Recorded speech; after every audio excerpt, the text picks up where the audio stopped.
Case dismissed. I have purchased this automobile after careful demonstration, and I understand that there is no warranty expressed or implied upon same. No warranty? Oh, brother, what did I sign? A signature too quickly scrawled on an innocent-looking paper, and a tragic sequence begins that may well end in death and disaster, but seldom in a case dismissed.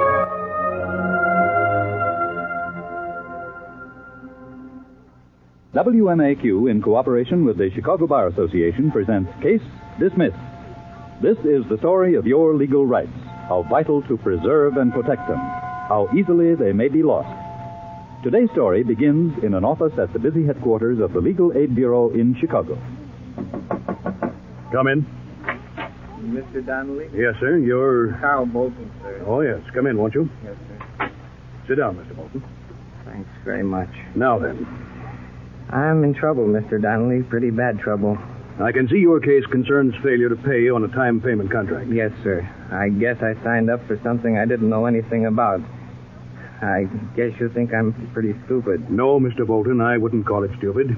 It happens to be a pretty common human failing, if our legal aid figures mean anything. We get over 100 people a month with problems like yours. Unfortunately, most of these people seek our help after it's too late to save them great expense. I've got a hunch that's my situation. Well, Mr. Bolton, the facts in each case may change the application of the law, so I can't say about that until I hear the full story. Well, sir, it all started just about a month ago. I'd been out of the Army about a year, and I took a job as a guard at the Valley State Bank daytime while taking a mechanics course at night school. My girl, Miss Rita McConnell, that is, we're hoping to get married as soon as possible, and the two of us have put away $350 as a kind of a nest egg. Well, one afternoon, just about closing time at the bank, I got a phone call from an old Army buddy, a fellow named Bob Willison. Carl, I figured maybe you'd just soon earn a little extra dough. I didn't know. Well, Bob, you've got the right boy, all right. What's the deal? Well, I've got this magazine newspaper distribution agency, you know. Yeah, I hear you're doing all right, too. Sure, only I got headaches, too. Personnel problems. I got a man here who distributes the North Side on Wednesdays and Sundays. Afternoons only, see? Mm-hmm. Well, he wants out. I see. You want in? Oh, sure. You bet I do, Bob. Only, what experience do I need? None at all, Carl. Just a strong back. Well, I've got that. The ability to count up to 10. Yeah. And a car. Yeah. Cheer up, boy. We pay your gas and oil, plus $35 a week. Only 2 days a week, sport, Sunday and Wednesday. Your 2 days off at the bank. And all you do is distribute magazines and newspapers to a whole gang of drugstores and newsstands. Who could ask for anything more? Yeah. Well, what about it, pal? Oh, yes, sir. You bet I want it, Bob. You bet I do. Well, I couldn't say no. I needed that job bad. It could build up our nest egg fast. It could mean that Rita and I could get married a lot sooner, and we were both in favor of that idea. In fact, there was just one sour note in the whole deal. I didn't have a car. Well, we took up that problem first thing at Rita's house, Patty. Carl, this is wonderful news, the very best. But where can you get a car? That's the $64 question, Rita. There's really one answer. Well, what's that? Buy one. Oh, but Carl, we can't. You can't afford to. Well, Rita, the way I see it, this chance to make extra dough, well, gee, how can I afford not to? I can run the car payments out to 24 months, I imagine. Well, I imagine you could too, dear, but there's a little thing called the down payment. You don't have another car to trade in. What would you use? Well, there's our $64 question again, honey. Only this time it's our $350 nest egg. Oh, Carl, not that. Now, look, Rita, I don't like the idea any better than you do, but, well, we just don't have any other choice. Look, honey, if you don't want to risk our $350, just say so. After all, it's your money as much as Carl, it is... don't say it. Well... Not unless you mean it. Well, I don't, I guess. No, of course I don't. Carl, the only thing I worry about is, well, the way your dreams always seem to get ahead of reality. But then, that's also one of the reasons why I love you. Darling, use the money. The next day was Sunday. Rita and I spent the whole day touring Automobile Row, the used car division, that is. And by late afternoon, it seemed as if we'd personally inspected everything Detroit had turned out since 1900. All we had for our troubles were 3 decisions. Rita decided it should be no older than 1950, so it'd be sure to hold up. I decided it should be a station wagon because of the kind of work I'd be doing. And both of us decided it should be under $1,000 because that's all we could afford. Mr. Joe Crane at Wilson Auto Sales agreed with. Yes, indeed, folks. That's a mighty sensible decision. And I just wish we had a station wagon under 1,000 for you here at this time. Sorry, we couldn't do business, Mr. Crane. Hold on now. Hold on. I just remembered. Next week, I'm expecting one of our old customers to trade in just exactly what you need. A Newton station wagon 1950 is sound as a dollar. Hey, that sounds great. Only, gee, I start this new job next Sunday. Well, I'm sure you'll have it in our hands tomorrow sometime. Well, what about the price, Mr. Crane? 1,000 even, ma'am. Well, I like the Newton fine, Rita. It sounds like our answer. Well, I'm sure of it, folks. Sure of it. Tell you what. How'd it be if I phoned you the minute Mr. Gately brings in that station? Well, I'll tell you, Mr. Crane, they don't like us to take personal calls during the day there at the bank, and unless it's an emergency. I see. Do you suppose you could maybe drop me a postcard instead? I can't get over here again until Wednesday anyway. Could you do that? Surest thing you know, my boy. Now, suppose you give me your name and address so I can... Sure enough, on Tuesday night when I came home from the bank, there was the postcard from Mr. Crane of the Wilson Auto Sales. And dear Mr. Bolton, just as I promised you, Mr. Gately traded in that fine 1950 Newton station wagon today. It's a beauty, in perfect running order, and I'm saving it for you as I promised. See you Wednesday, Joe Crane, Wilson Auto Sales. Well, I phoned Rita and told her the good news. I could tell she wanted to go with me when I picked up the car, but she couldn't get away from the office for even an hour. Now, you be careful, dear. Don't let them put anything over on you. You know how much that $350 means to us. Right, and nothing's going to happen to it. Now, you just stop worrying and get a good night's beauty sleep, because tomorrow night we'll go rolling around town in our Mary Newton station wagon. Boy, that really is a beaut, Mr. Wilson, just like Mr. Crane said it was. Well, I'm sorry Joe couldn't be here to handle the sale, Mr. Bolton, but like I said, he was called to our West Side branch of Wilson Auto Sales on a special deal. I doubt if he'll be back before closing time. As long as you're the owner here and you say Mr. Crane will get the commission on the sale, well, I'm ready to sign up right now. Oh, he'll get full credit, all right.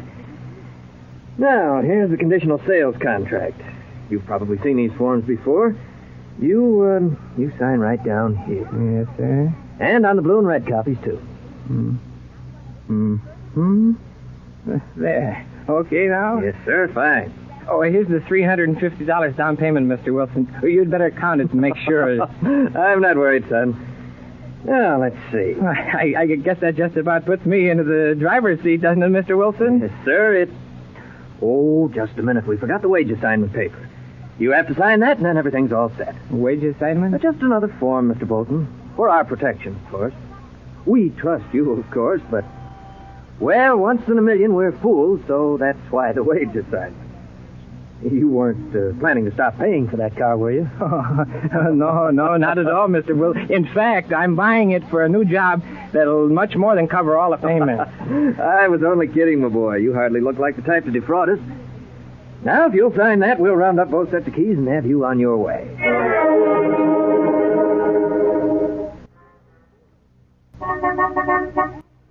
Madam, your chariot awaits without. Well, I guess I'm supposed to say without what? And I say without nothing. This little boat, ma'am, has everything. Sounds like idle boasting to me, young man. How about some proof? Exactly what I had in mind, fair lady. Step inside, please. Thank you very much. Note the firm, solid sound of the door latch, ma'am. I'd like to hear the firm, solid sound of the motor starting, young man. No sooner said than done. Now where to, honey? Well, young man, how far do you think this beautiful station wagon will take us? Rita, honey, this little wagon is going to help speed us all the way to Honeymoon Lane. It rides very smoothly, Carl. I always thought station wagons were kind of bumpy. Not in recent years, honey. They've ironed them out. Carl, do you smell that? It's a sort of a burning odor. I can't quite describe it. Oh, sure. I've noticed it, too. Nothing serious. Oh. Maybe they spotted the worn-out part and replaced it before they resold the car to us. You know how new electrical parts kind of smoke a little when they're first used? That's probably what this is. Well, I hope so. seems to be getting a lot stronger, though. Yeah, it does it that. Well, I'll take the car back in the morning and have them checked. Oh, holy Hannah, what's gone wrong? Careful, there's a car coming behind us. Yeah, I'll pull it into this driveway. Yeah, off the highway anyway. I'll take a look under the hood. Gee, I hope nothing serious is wrong. So do I. Carl, look out! Oh, brother! The whole engine's smoking. Rita, we're stuck. We were stuck, all right, and in more ways than we ever suspected. I finally got a tow truck to haul the car to my rooming house, and we left it in front on the street. It was cash on the line, and the mechanic gave me more gloom when he said he personally thought it was a cracked block. Well, I learned just how stuck I really was when I phoned the Wilson Auto Sales office the next day. The owner, Mr. Wilson, answered and offered a friendly suggestion. I appreciate your calling us, Mr. Bolton, but I'm sorry to say we're not equipped to take on major repair work. Why don't you contact a regular repair garage in your neighborhood? It'll be much more convenient for you. Just a minute, Mr. Wilson. Are you telling me I have to pay for this repair? Why, yes, of course. I assume that's why you called. I called because I expected you to stand behind the car you sold me yesterday. Oh, that's out of the question, son. We sell hundreds of cars every year. Certainly we can't be expected to do free repairing for their owners. But I've got a job that depends on this car, and you said it was in perfect running order. Oh, I'm sorry, but I never made any such statement. Well, your man Crane told me it was. Mr. Bolton, I'm sure my salesman said no such thing. But even if he did... Mr. Bolton, do you have your copy of the contract you signed yesterday? Sure I do. So what? Well, if you'll take the time to read it carefully, you'll find a paragraph beginning... I have purchased this automobile after careful demonstration, and I understand that there is no warranty expressed or implied upon same. No warranty. Oh, brother, what did I sign? I didn't know what to do. Here was my first day on a new job coming up and no car to operate. I had to stall for time. I couldn't afford to have the car repaired on my own hook, and I was bound there must be some way of making the Wilson Auto Sales live up to their bargain. I called Bob Willoughby, explained my tough break, and asked if he would give me a little time before I started that job. Yeah, sure thing, Carl. I can get this man to hold on to the job another couple of weeks or so, but don't push it too long, fellow. I won't, Bob. Nobody wants to start that job any more than I do. Look, why don't you throw the old scare into that used car outfit? Threaten not to pay him another cent till they fix up the car. I hear that brings him around sometimes. Hey, that's an angle I hadn't thought of. Try it, Carl. Meantime, don't let this job cool too long. I can't hold it for you forever, pal.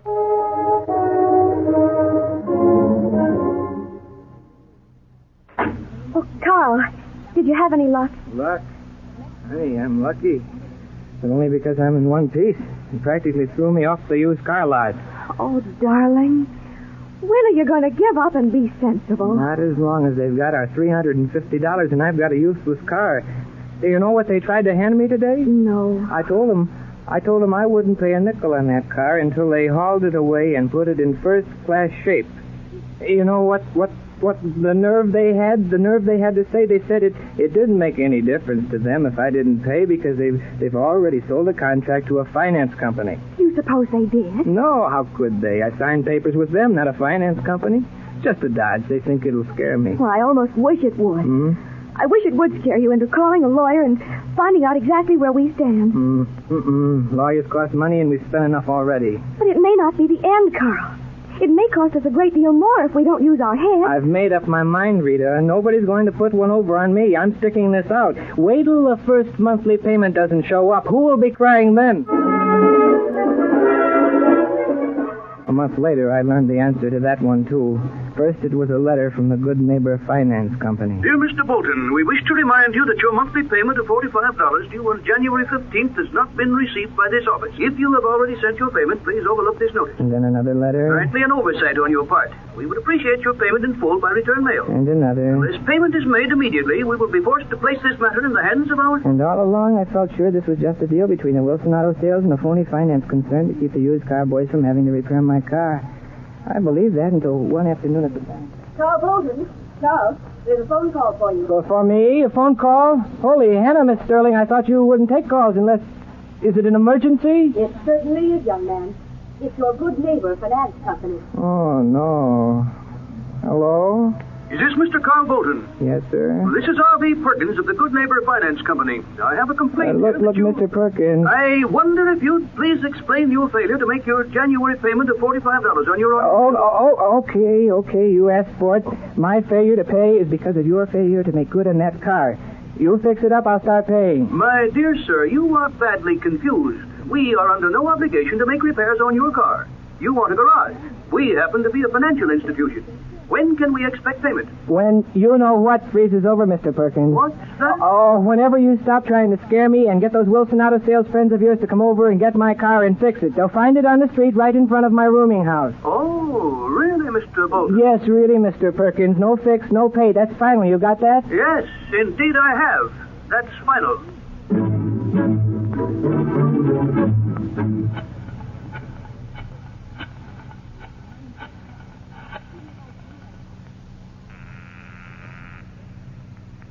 Police Department, Sergeant Donovan speaking. Sergeant, I want to report a stolen car. Okay. The last night, my car was right out in front of the house. This morning, I got up early to go to work. It's gone. Now, wait a minute. Give me the name and address.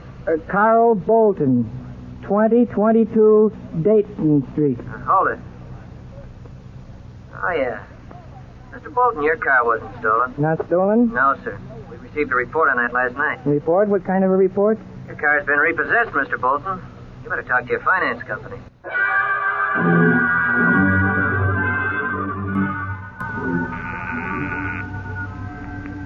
R.V. Perkins speaking. Mr. Perkins, this is Carl Bolton. What's the big idea of hauling away my car last night? The big idea? Why, after what you said to me yesterday, the big idea is to protect our financial interest in this property. But you had no right to take it. Quite the contrary, sir. If you will reread your contract, you'll discover it's plainly stated that failure to pay any installment gives us the right to repossess your car. Okay, if that's the way you do it, how about returning my down payment? We'll just call the whole deal off. I'm sorry, but that is a matter strictly between you and the company from which you bought the automobile. And I think I should remind you that the whole deal is not off, as you say. You still owe us the balance due on the car of $950. That's a $650 balance on the purchase price, plus $300 for insurance and finance charge. Of course, if we resell the car, you'll only have to pay the difference. Look, Mr. Perkins, I don't know where you boys are getting all your facts, but I know something's wrong here. Somebody's abusing my rights, that I'm sure. And I'll tell you this much, until I get that car back in running order, I can't earn any extra money. And until I do earn extra money, you've got a fat chance of collecting anything from me.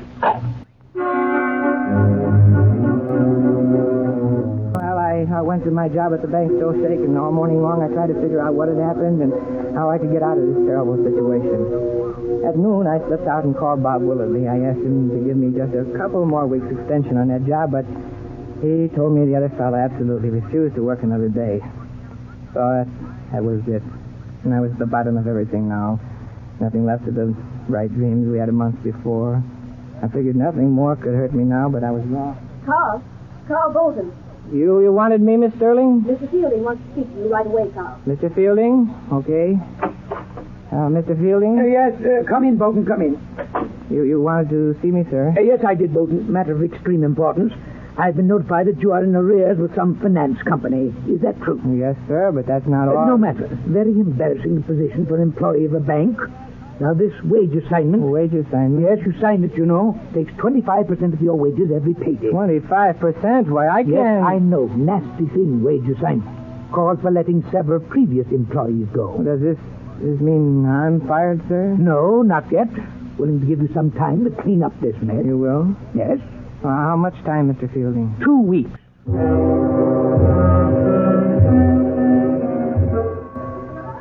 Rita, honey, after this mess I've got us into, you really ought to just forget it. You ought to meet some guy with some sense in his head. Silly talk like that's going to get you nowhere, Carl Bolton. But I've been such a fool, Rita. What can I say? What can I do? You don't have to say anything. But you can do something. You can talk to a lawyer now. It's better late than never. I'm broke. And where can I find a lawyer who'll work for me for nothing? Well, I've done some investigating, dear. The place for you right now is the Legal Aid Bureau. Ever hear of as stupid a guy as I've been? Well, Mr. Bolton, you're deeply involved. There's no doubt of that. But as I said before, there are many thousands more like you who sign papers too quickly.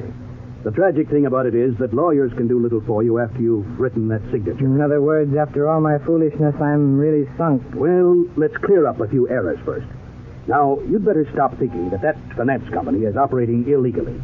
According to Illinois law and the contract you signed, they are acting entirely within their rights. One missed payment and they can take back your car, or furniture, or refrigerator, or whatever it might be. The conditional sales contract you signed permits them to resell the article and force you to pay the difference between that and the original price. But can a used car company just turn around and sell their contract to any old finance company they want to? Yes, Mr. Bolton. And the finance company then is not at all responsible for any defects or discrepancies that you may find in the article you buy. It sure doesn't seem fair. Well, I guess it's my fault for ever signing a contract like that. Yes, it is, Mr. Bolton. You had every right to fully inspect the car, too. Even with the aid of an expert, which is usually a good idea if you aren't competent yourself. Furthermore, you had a right to ask for a written warranty on the car, stipulating the manner and extent of possible repair service and the way in which the cost would be borne. Now, without this, you have no legal recourse. Oh, can't I even prove this first salesman, Joe Crane, was lying when he told me that Newton was in first-class running order? Well, Mr. Bolton, you agreed in the contract you signed that there was no warranty expressed or implied. Under such circumstances, the rosy statements of the salesman make no difference. Unless they amount to fraud. Let me tell you, fraud is mighty hard to prove. In other words, I'm beyond help. Not entirely, if we're fortunate. Now, you happen to possess a bit of evidence not usually found in these cases. I mean, the postcard this Joe Crane mailed to you. Yes, sir. I have it right here in my pocket, Mr. Donnelly. Had you thought to show it to the owner of the used car company, this Mr. Wilson? No, I never thought of it. Besides, he got so mad he wouldn't even listen to me. I suggest we beard the lion in his den, Mr. Bolton. If the Wilson Auto Sales is a racket operation, this postcard may not be strong enough to do the trick. But on the other hand, if they play square, well, let's pay a visit to Mr. Wilson right now.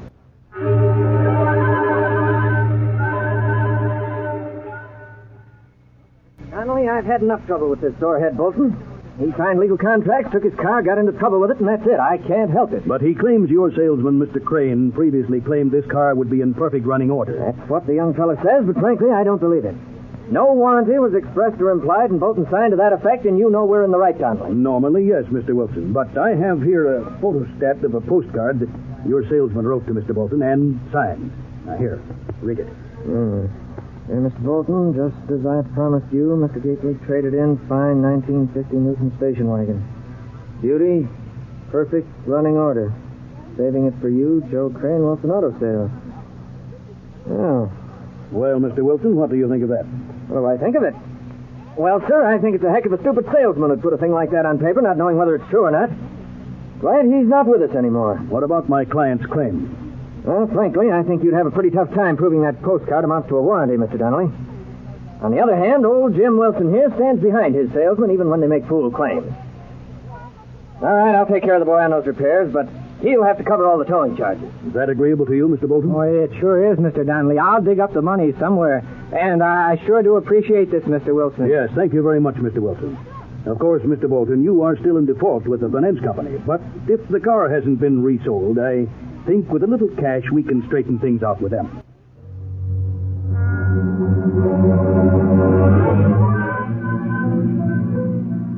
Just listen to our Newton fur reader. Some car, honey. Now, you be careful, Carl. The last time we were flattering this guy. Wow, don't even mention it. That was the start of Madman Bolton's downfall. Never again. I've learned my lesson. It was pretty nice of Bob Willoughby to advance you the money to square things with a finance company. Yeah, it sure was, honey. But you know, getting real serious about that mess, I came away with something a good deal more important than money. What was that, dear? A good lesson in common sense. And what better time to learn it than just before marriage?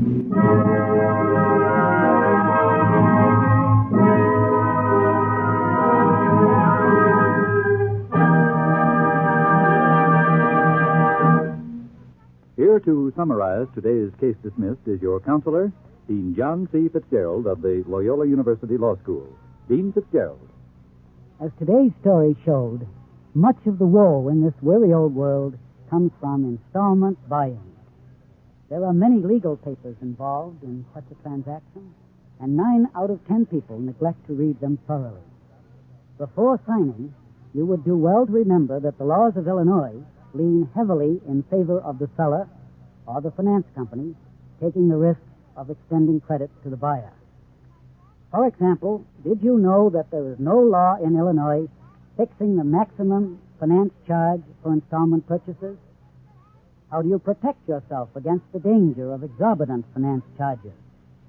These and many other helpful legal facts to be considered when you make an installment purchase may be found in the Chicago Bar Association's free folder entitled, What Can Happen When You Buy on Time. You may have your copy by writing the Chicago Bar Association, 29 South LaSalle Street, Chicago. Always, I want to remind you that the legal points in the story are based on Illinois law and may not apply in your state.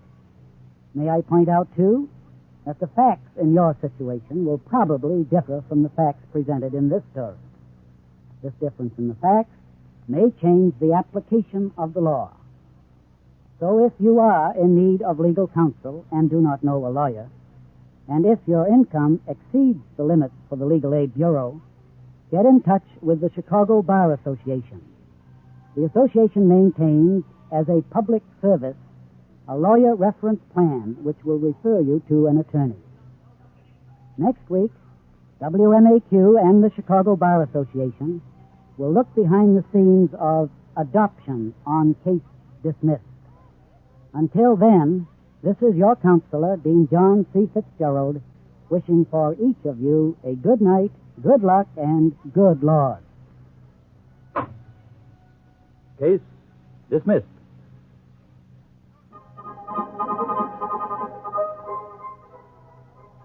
Write to the Chicago Bar Association, 29 South LaSalle Street, Chicago 3, Illinois, for your free booklet, What Can Happen When You Buy on Time. Case Dismissed is written by Robert Carmen and is based on information supplied by the Chicago Bar Association and its lawyer members. All characters are fictitious. Any resemblance to any person living or dead is purely coincidental. Members of the cast were Sandra Gare, Jack Bivens, Harry Elders, Stanley Gordon, Arthur Peterson, and Charles Flynn.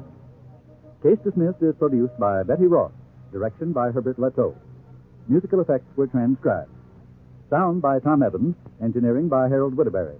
This is Lee Bennett speaking, inviting you to return next Saturday at this same time when we'll bring you a story about your legal rights in adoption on Case Dismissed. This is the NBC Radio Network.